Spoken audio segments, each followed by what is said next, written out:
Eu vou ler aqui logo o texto, porque é baseado no texto de 2 Crônicas 7,14. Então eu vou ler logo o texto aqui, para a gente já saber do que se trata. É um texto bem conhecido que diz assim, 2 Crônicas 7,14: Se o meu povo, que se chama pelo meu nome, se humilhar e orar e buscar a minha face e se converter dos seus maus caminhos, então eu ouvirei dos céus, perdoarei os seus pecados e sararei a sua terra. Agora estarão abertos os meus olhos e atentos os meus ouvidos à oração deste lugar. Amém. Se chegar alguém que sabe ligar os microfones e os irmãos virem, aí pede por favor para ligar o microfone, viu, irmão? Se chegar alguém que possa ligar aqui, senão fala. O texto de 2 Crônicas 7, 14 e 15 retrata uma das promessas mais importantes das Escrituras Sagradas. Ela foi proferida há aproximadamente 3.000 anos, por causa da inauguração do templo edificado por Salomão.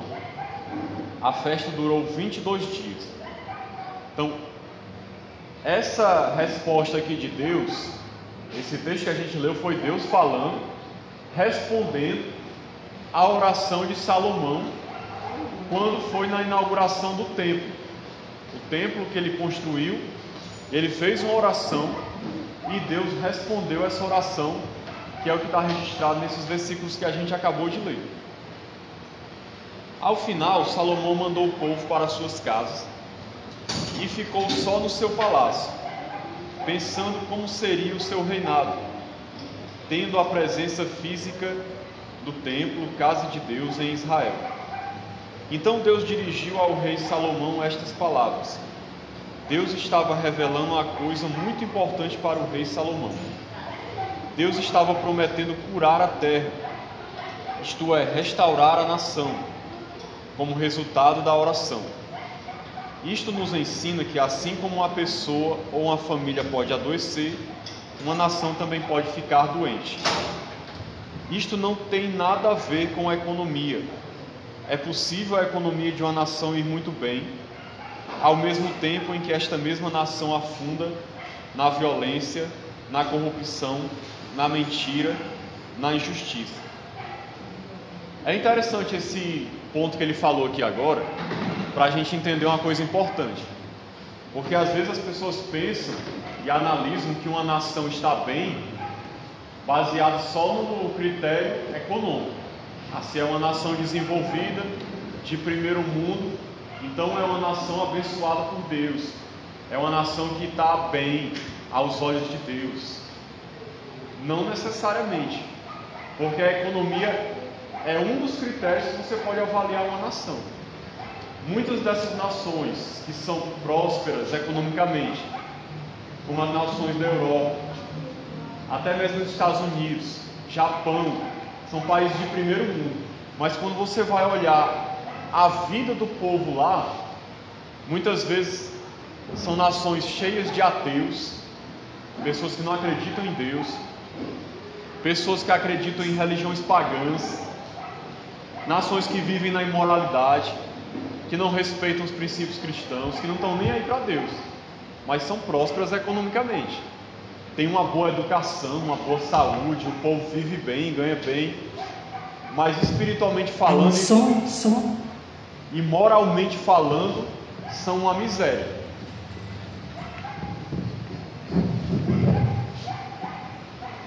Obrigado.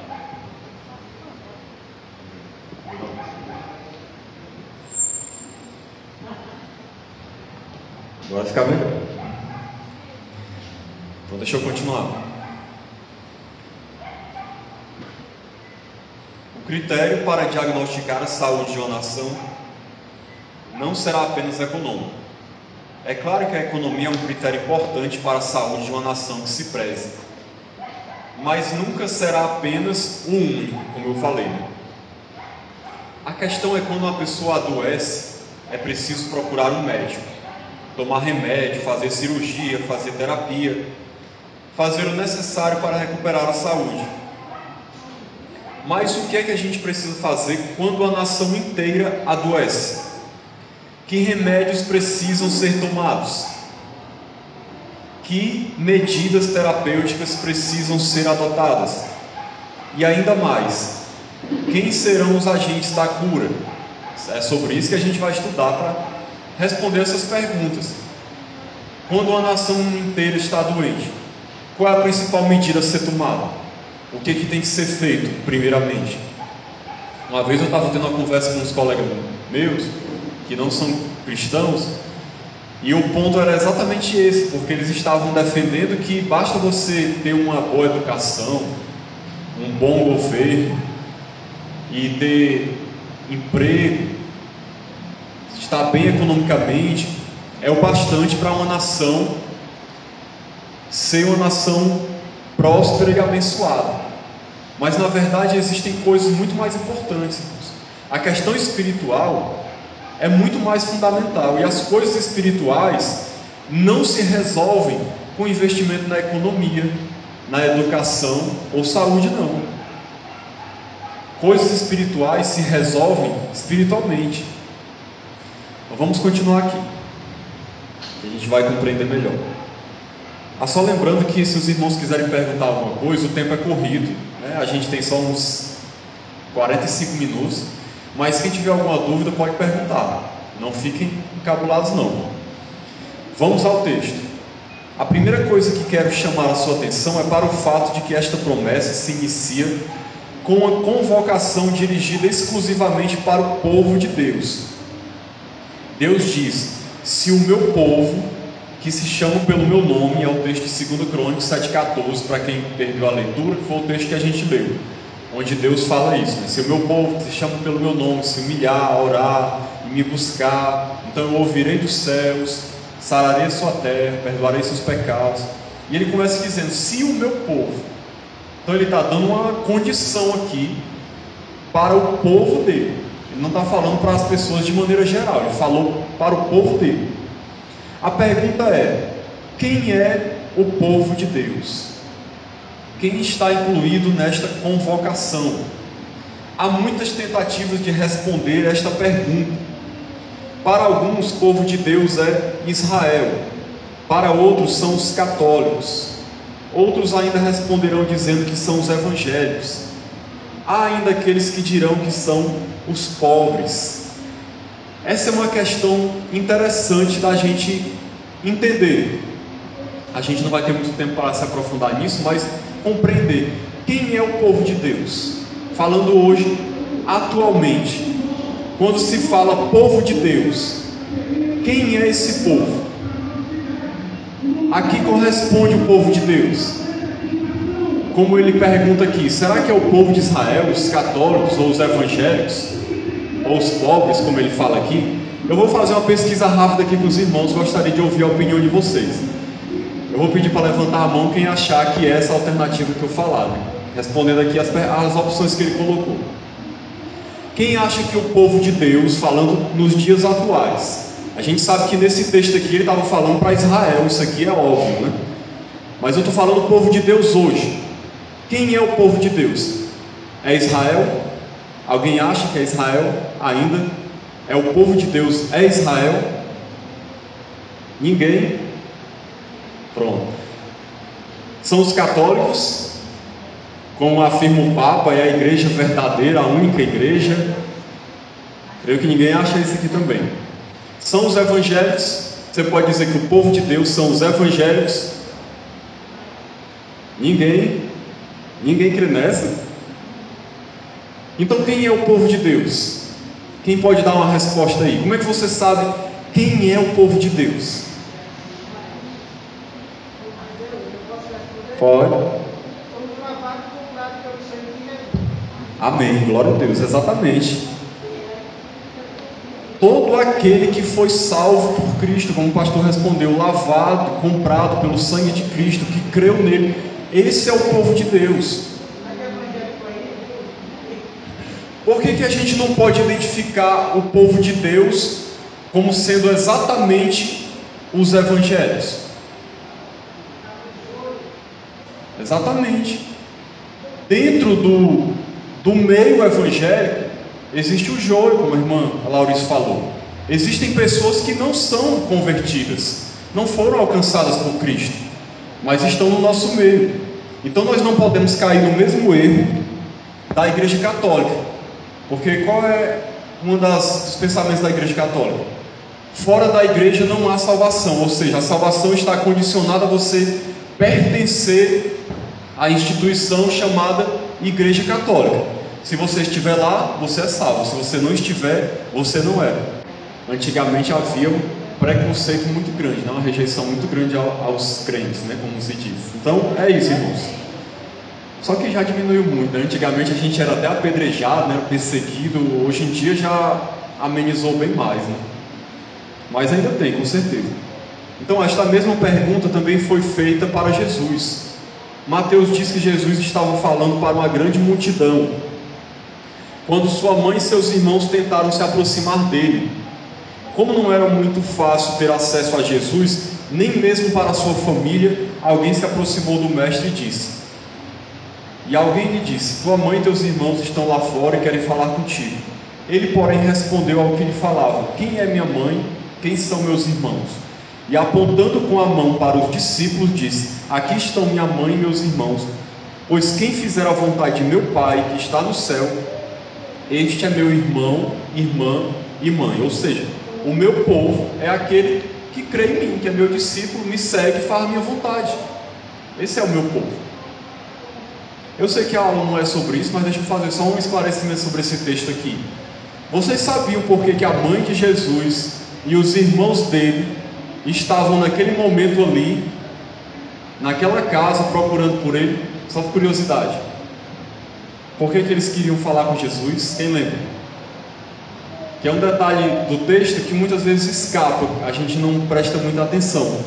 Por que eles foram lá? Quem saberia? O que eles queriam com Jesus? Ninguém lembra? O texto de Mateus aqui não mostra esse detalhe, mas depois vocês olhem em casa, o texto de Marcos, capítulo 3, tem esse mesmo texto.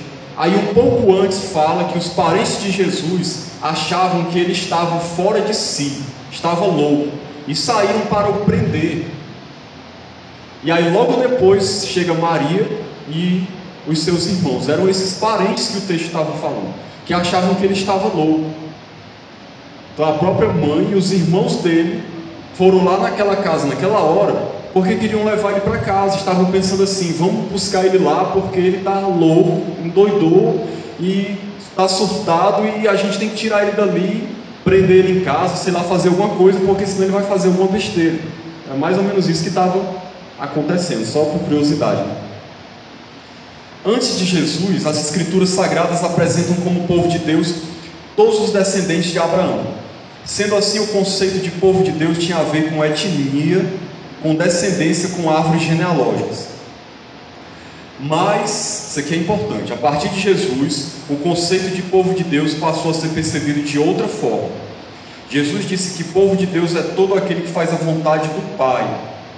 De todos os apóstolos, aquele que melhor compreendeu este novo conceito, introduzido por Jesus, foi o apóstolo Paulo, escrevendo aos Efésios. Ele vai dizer que povo de Deus é todo aquele que está em Cristo. O apóstolo está nos ensinando que o conceito de povo de Deus foi ampliado. Não é mais possível se definir povo de Deus por critérios étnicos, raciais, culturais, geográficos. Acabou isso. Agora só existe apenas um critério universal capaz de determinar quem faz parte do povo de Deus.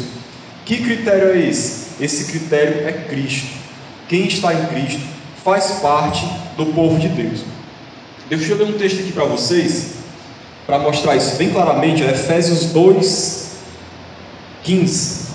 Efésios 2:15 diz: na sua carne desfez a inimizade, isto é, a lei dos mandamentos, que consistia em ordenanças para criar em si mesmo dos dois um novo homem, fazendo a paz. Quando estava falando dos dois aqui, era dos dois povos. Tanto que mais na frente ele fala que assim que já não sois estrangeiros nem forasteiros, mas concidadãos dos santos e da família de Deus. Esse texto aqui, se você ler ele todo, é mostrando exatamente que agora não existe mais barreira entre Israel e gentios. Agora o povo de Deus é todo aquele que crê em Jesus, todo aquele que foi alcançado por Cristo. Todos esses têm acesso ao Pai em nome de Jesus e são o povo de Deus. Isso é muito importante, irmãos, porque ainda hoje existem pessoas dentro das igrejas que acham que o povo de Israel é o povo de Deus ainda, ou tem algum tipo de privilégio especial. Na verdade, irmãos, hoje, como nós estamos estudando, aquele que crê em Jesus é que é salvo e faz parte da igreja. Se um israelita crê em Jesus, ele vai ser salvo e vai fazer parte do povo de Deus, da igreja. Se ele não crê, ele vai continuar debaixo de maldição e condenado, como qualquer pecador sem Cristo. Essa é a verdade. Eles foram abençoados por terem tido a revelação da lei, por terem sido o povo de Deus a quem Deus se revelou, mas hoje em dia, se eles não crerem, eles vão estar em pecado e afastados de Deus. O fato deles serem de Israel não significa que eles vão ter algum privilégio especial ou vão para o céu por causa disso. Vamos lá.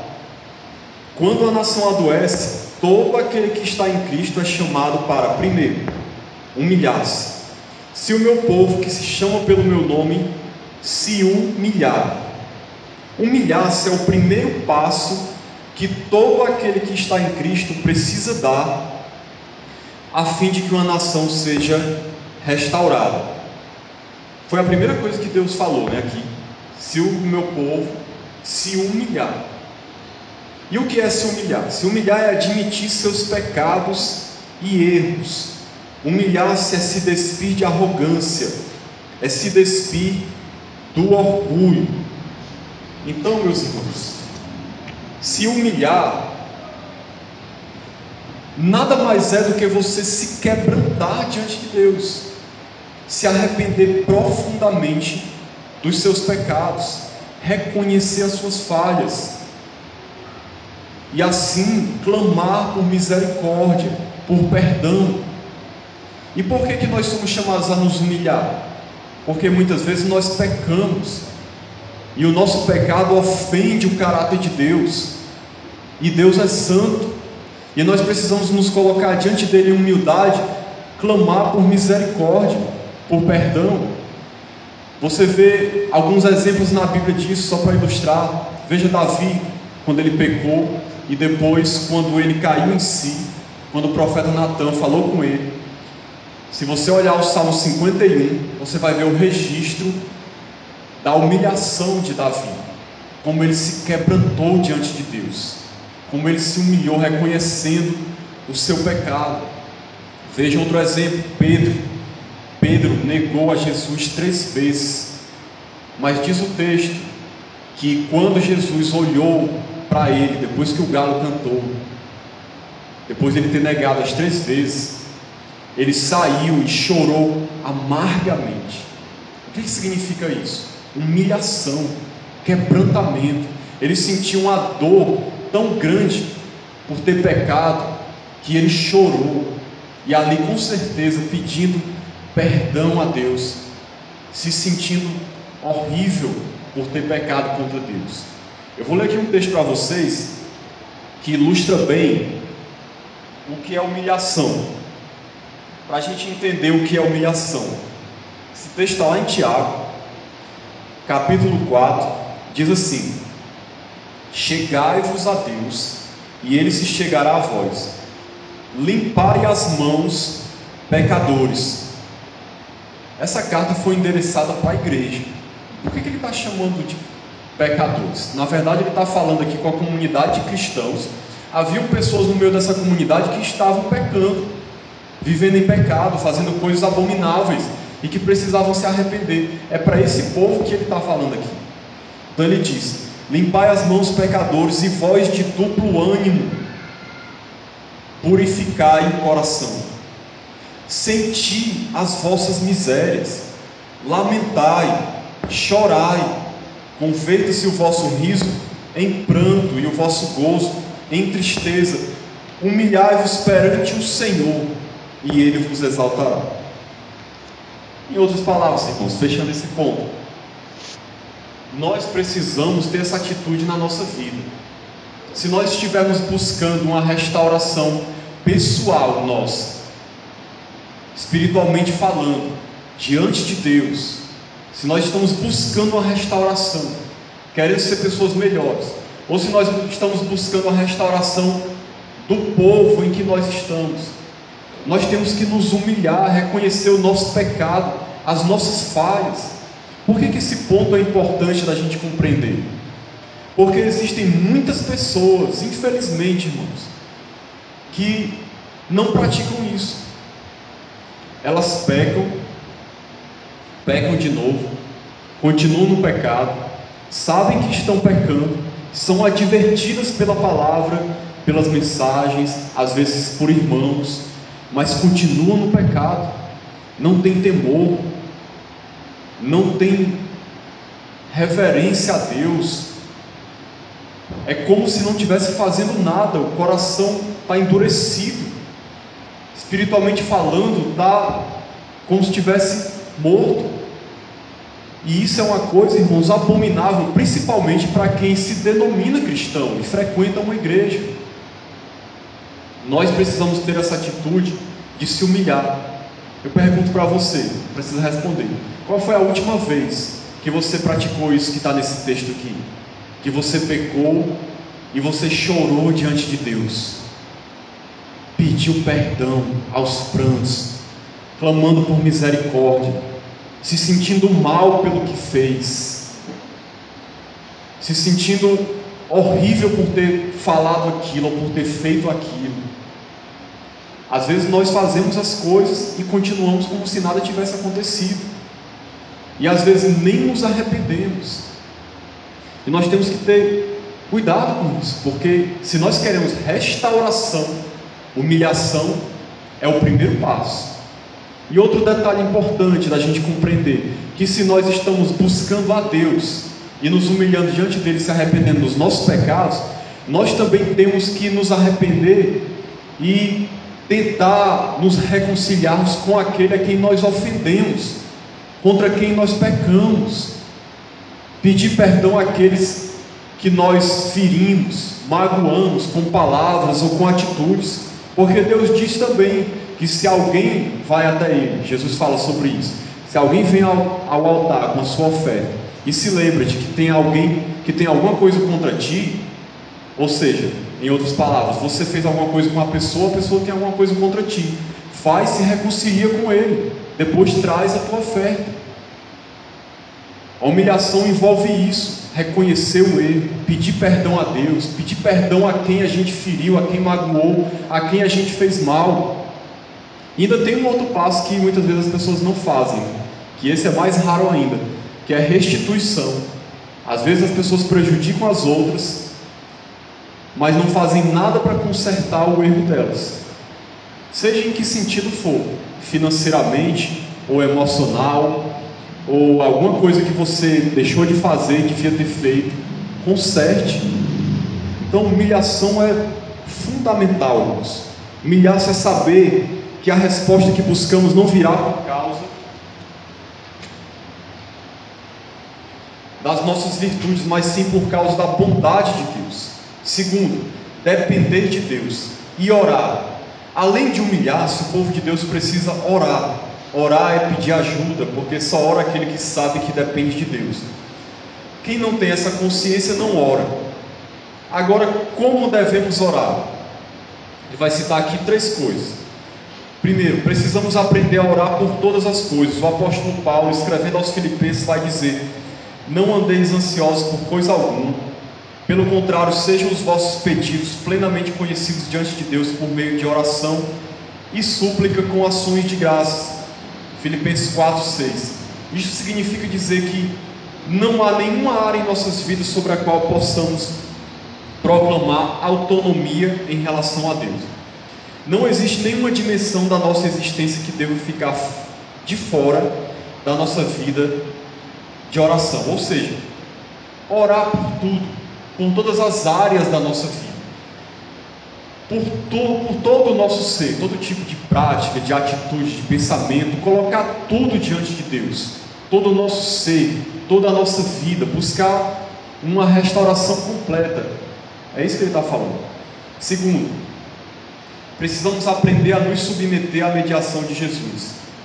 Jesus disse: em verdade vos digo que o Pai vos concederá tudo quanto lhe pedirdes em meu nome. João 16, 23. Por que orar em nome de Jesus? Basicamente por duas razões. Primeira, porque nós só temos acesso a Deus pelo que Jesus fez por nós na cruz do Calvário. Nunca podemos nos esquecer disso. Segunda, porque o nome de Jesus funciona não como uma senha para se obter tudo o que queremos, mas sim como um filtro para obtermos tudo o que precisamos, segundo a vontade de Deus. Então nós oramos em nome de Jesus. Como ele disse aqui, todo mundo já sabe disso, porque ele é o nosso mediador. É aquele que é o único que é o intercessor diante de Deus. Por meio dele nós chegamos a Deus. Ele é o nosso único mediador. E também porque nós oramos como um filtro, não para pedir o que queremos, mas o que precisamos segundo a sua vontade. É outra coisa que a gente não pode esquecer nas orações. Quando eu oro, eu não oro em nome de Jesus querendo que simplesmente Ele faça tudo o que eu quero, querendo que Ele me agrade, que Ele se dobre a mim e realize os meus desejos e as minhas vontades. Eu o busco procurando me moldar a Ele. Nós temos que ter isso em mente.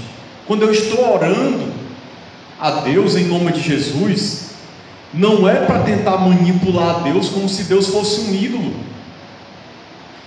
Quem é manipulado, entre aspas, são os ídolos. Como é que as pessoas fazem com os ídolos aí? Usam o ídolo para tentar conseguir uma coisa que eles querem. Deus não é um ídolo que a gente pode manipular e querer obrigar, encostar ele na parede para ele fazer o que a gente quer. Nós o buscamos clamando por misericórdia e pedindo que ele realize a sua boa vontade na nossa vida. Mesmo que a gente exponha um desejo particular nosso, que de repente você talvez não saiba se é vontade de Deus ou não, mas sempre você no seu coração tem que ir com aquela motivação, dizendo e pensando: Senhor, eu queria isso, mas se o Senhor achar que não é o melhor para mim, se não é a tua vontade, então que seja feito como o Senhor quiser. Essa deve ser a nossa oração. E por último, aqui nesse ponto, precisamos aprender a esperar por uma resposta e perseverar. Paulo, escrevendo aos Efésios, ensinou: com toda oração e súplica, orando em todo o tempo no Espírito, e para isso mesmo vigiando com toda perseverança e súplica por todos os santos. Precisamos estar atentos à maneira como Deus está respondendo às nossas orações. Então, esperar e perseverar. Vamos lá para o ponto 3. Buscar a presença de Deus. Buscar a minha presença. Foi o que Deus falou também no texto. O foco da nossa oração é o Senhor Deus. Não há nenhum problema em querer uma resposta da parte de Deus, mas certifique-se de que mais do que uma bênção do Senhor, você quer o Senhor da bênção na sua vida. Irmãos, esse ponto aqui é muito importante, nessa questão de oração, de buscar a Deus, de clamar por algo. É algo que nós nunca deveríamos esquecer, nós não podemos esquecer disso nunca. Mais importante do que a bênção de Deus é o Deus que abençoa. Não esqueça disso, em nome de Jesus. Porque às vezes nós idolatramos a bênção. Você sabia que tem gente que faz isso? Idolatra a bênção. Ele quer a bênção mais do que tudo na vida. Parece até uma coisa boa, né? Mas a pessoa quer tanto às vezes aquilo, quer tanto, que se Deus não der, ela fica com raiva de Deus. com raiva ao ponto de não querer mais vir à igreja, não querer mais ler a Bíblia, fica de greve. Não me deu, também eu não vou orar mais, não vou ler a Bíblia, não vou para a igreja, não vou servir. Para quê que eu vou fazer essas coisas? O Senhor não faz o que eu quero. Tem crente mais ou menos desse jeito nas igrejas, irmãos. Está idolatrando a bênção. Nós temos que ter aquela consciência, irmãos, que por mais que a gente o busque e queira algo, deseje alguma coisa e creia que isso é bom, nós temos que confiar que se Deus não der, mesmo assim, Ele é bom, misericordioso, amoroso, e nós precisamos continuar crendo nele, amando, seguindo Ele, mesmo que Ele não dê o que a gente quer, porque Ele é Deus, soberano, Ele conhece tudo e todos, Ele sabe o que é melhor para nós. Nós precisamos nos submeter a Ele. Então, não dê mais importância à bênção do que ao Deus da bênção. Não esqueça disso, principalmente no momento que você recebeu um não. Não esqueça disso. Não vai esfriar na fé, ficar decepcionado com Deus. Tem até um livro do Felipe Yancey, Decepcionados com Deus. Pessoas que estão decepcionadas com Deus porque Deus não fez a vontade delas. Isso é imaturidade. Nós precisamos tentar chegar a um ponto onde nós buscamos a Deus independente de qualquer coisa. Eu sei que é fácil quando a gente está falando, mais difícil é praticar, né? Se coloque, por exemplo, no lugar de Jó. Se você estivesse no lugar de Jó, você ainda amaria a Deus, apesar de toda aquela situação, perdendo toda a família, perdendo tudo, perdendo todos os bens, sendo criticado pelos amigos, rejeitado pela sociedade, sendo tido como miserável, a vida virando de cabeça para baixo, você ainda adoraria a Deus? Você ainda o amaria? O serviria? Pare para pensar nisso. Porque se no momento que as coisas não vão bem, a gente deixa de buscar a Deus, então o que é mais importante? É o que a gente tem ou o Deus da nossa vida? É uma coisa para a gente pensar, né? Então vamos lá. Porque a orientação de Deus é para buscar a sua face antes de qualquer coisa. Porque quando você busca Deus, recebe tudo o que precisa, ao passo que se você quiser impor a sua vontade para Deus, corre o risco de perder a perspectiva da presença de Deus e da sua vontade. Ponto 4. Lembrar de quem Deus é, de quem nós somos e do que só Deus é capaz de fazer. Esse ponto também é muito importante, preste bem atenção nele. E se afastar dos seus maus caminhos. Agora a promessa de Deus diz que precisamos nos afastar dos nossos maus caminhos. O que são maus caminhos? Talvez muitos respondam dizendo que são crimes, corrupção, injustiça, mas nós precisamos ter em mente que estas palavras não foram dirigidas para homens maus, criminosos, mas sim para o povo de Deus. Estas palavras apelam para a nossa capacidade de recordação, porque todas as vezes em que nos esquecemos de Deus, nós passamos a andar por caminhos maus. Basicamente é isso.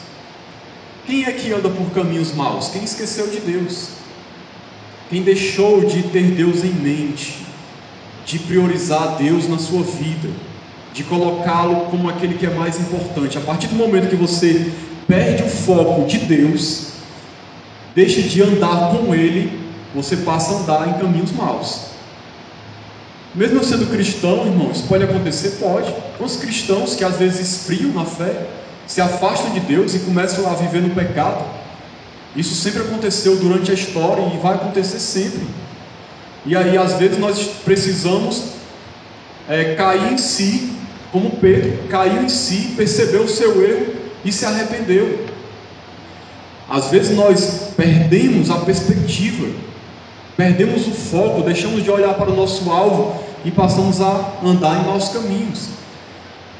Então no livro de Isaías nós lemos: haverá grande destruição, porque te esqueceste do Deus da tua salvação, e não te lembraste da rocha da tua fortaleza. Quem foi que fez isso? Que esqueceu de Deus? Que não se lembrou da rocha da sua fortaleza? Foram os ímpios? que Deus estava falando aqui? Quem foi? O povo de Israel, o povo de Deus, que tinha se esquecido do seu Deus. O povo se esqueceu de Deus, se esqueceu de quem Deus é, se esqueceu do que Deus é capaz de fazer. Então, como fruto do seu esquecimento, eles escolheram desolação. Por que precisamos orar? Porque precisamos nos lembrar todos os dias, atente bem para isso, de quem somos, de quem Deus é e do que só Ele é capaz de fazer em nossa vida e em nossas famílias, na nossa nação. Deixa eu parar nesse ponto só um pouquinho, que é importante.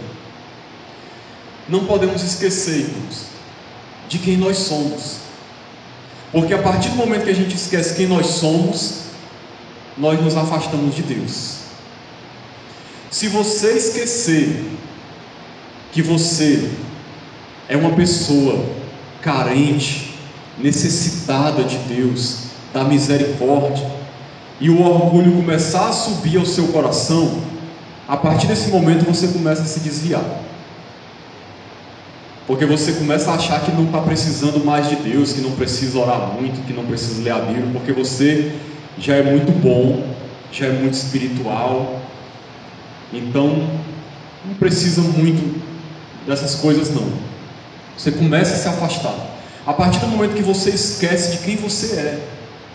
Todos os dias nós precisamos lembrar que nós somos pessoas dependentes de Deus, carentes da sua ajuda, da sua misericórdia, pecadores, remidos sim, mas pessoas que ainda pecam, que estão sujeitas a cair, que podem pecar e que precisam vigiar, que precisam estar com Deus, andando com Deus, para não cair em tentação. Se a gente esquecer dessas coisas, irmãos, pode ter certeza, a gente começa um caminho de declínio espiritual. Se a gente começar a perder a noção de quem nós somos. Outra coisa, se a gente esquecer de quem Deus é outro perigo. Se na nossa caminhada a gente começar a esquecer de quem é o nosso Deus, as coisas começam a andar mal também. Porque quando nós esquecemos de quem Deus é, a pessoa de Deus, nós começamos a nos deixar tomar pelo medo, pela dúvida, pela incredulidade. Começamos a viver uma vida assim, afastados de Deus. Começamos a nos deixar influenciar pelas coisas do mundo, pelo pecado, pelos valores mundanos, porque nós perdemos a percepção de quem Deus é. Nós não podemos esquecer de quem Deus é. Quem é Deus? Nós devemos conhecer os atributos de Deus. Eu vou perguntar para você, não precisa responder para mim. Você conhece os atributos de Deus? O caráter dele? Você sabe quem ele é? Você sabe quem é o Deus que você serve? Deus é santo, onipotente, onisciente, onipresente, amoroso, perdoador, compassivo, misericordioso, bom, justo, fiel. Tudo isso nós não podemos esquecer, porque principalmente quando chegar os momentos difíceis da vida, a tribulação, a dor, o sofrimento, se a gente esquecer de quem Deus é, a gente começa a se afastar também. E outra coisa que ele fala aqui, não esquecer do que ele é capaz de fazer em nossa vida, nossas famílias e na nossa nação. Não podemos esquecer disso, irmãos, do poder de Deus, do que Deus é capaz de fazer. Deus pode mudar qualquer situação, pode mudar qualquer coisa, pode fazer o impossível. Às vezes nós nos esquecemos disso, nos esquecemos da história, dos feitos de Deus, e isso também traz um prejuízo muito grande para nós. Precisamos nos lembrar de que Deus é o nosso lugar de segurança. Tem muita gente colocando a sua confiança em coisas que não são capazes de garanti-las. Podem ser coisas ótimas, mas podem desabar de uma hora para outra. Só Deus pode ser a nossa rocha. Então, outra coisa importante, nos momentos difíceis, que você está precisando de ajuda, no caso aqui da lição, precisando de restauração, ou precisando de qualquer tipo de ajuda da parte de Deus, não esqueça disso também. A nossa confiança precisa estar primeiramente em Deus.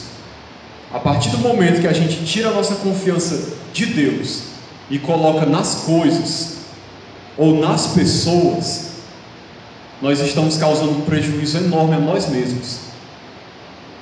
Porque pode ter certeza que coisas podem ser perdidas. Se você colocar a confiança nas coisas, você vai se desesperar quando elas se perderem. Pessoas podem nos trair, nos enganar, mentir, nos abandonar, nos deixar de lado. E se você colocou a sua confiança nas pessoas, você vai ter uma frustração enorme nesse momento, da qual você vai ter dificuldade de se erguer. Mas se você tiver com o seu coração em Deus, com a sua confiança em Deus, não importa o que aconteça, você não será abalado, você não será atingido, você não vai perecer, porque você espera nele e confia nele, sabe quem ele é e sabe do que ele é capaz. Então é assim que a gente tem que agir. Vamos lá. Há muitas coisas nas Escrituras Sagradas onde Deus diz que há coisas das quais precisamos nos esquecer. Entretanto, há muitas passagens em que Deus diz que há coisas das quais precisamos nos lembrar. Por quê? Porque quando o povo de Deus se esquece dessas coisas, nos desviamos pelos maus caminhos. Precisamos nos lembrar de quem Deus é, de quem nós somos e do que só Deus é capaz de fazer. Foi por esquecer dessas coisas, irmãos, só para a gente entender a história, foi por esquecer dessas coisas que o povo de Israel se voltou para a idolatria, para o pecado, para a imoralidade, para a prostituição.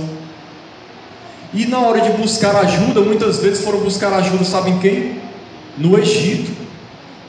Tem textos onde Deus fala com o povo, advertindo eles, porque eles estavam querendo colocar a confiança deles no Egito para salvá-los e não em Deus. Então é tudo isso que a gente falou até aqui, né? Para finalizar, quinto, ter certeza de que Deus ouve, perdoa e cura. Dos céus o ouvirei, perdoarei o seu pecado e curarei a sua terra. Na promessa feita para o rei Salomão, Deus garante que as nossas orações pelo povo nunca ficariam sem resposta. Quando o povo de Deus se humilha, busca a face do Senhor e se arrepende, Deus ouve, perdoa e cura a terra. Isto nos ensina que quando a nação adoece, o povo de Deus tem um papel fundamental no processo de restauração. Mais do que contar com os homens públicos, mais do que esperar das instituições, Deus quer usar o seu povo para transformar o destino da nossa nação. Nunca devemos limitar como e quando é capaz de agir. Só Deus é a nossa rocha e fortaleza. Precisamos continuar orando e intercedendo pela nossa nação. Então, para finalizar, deixa eu só falar isso bem rapidinho. Se nós estamos buscando a restauração da nossa nação, e a nossa nação precisa muito de restauração, porque se tem uma nação que está falida em todos os sentidos que você imaginar, moral, econômico, social, espiritual, é o Brasil. E nós temos que agir em todas as esferas para buscar essa restauração. Humanas, no sentido de buscar melhorias de governo, tudo, educação, economia, acabar com a corrupção, mas principalmente espiritual, porque o Brasil é uma nação muito pagã, idólatra, imoral, pervertida, corrupta. Mesmo nós tendo aqui 60 milhões aproximadamente de evangélicos, parece que isso não tem pesado muito nessa nação. Mas nós temos que fazer aquele trabalho de formiguinha. Faça a sua parte. Eu tenho que fazer a minha parte, você tem que fazer a sua. Ore, dê bom testemunho, busque uma restauração, seja um exemplo, seja você uma bênção e clame a Deus, porque Deus é o único que verdadeiramente pode mudar a nossa vida e a nossa nação. Então que Deus nos abençoe em nome de Jesus. Vamos orar.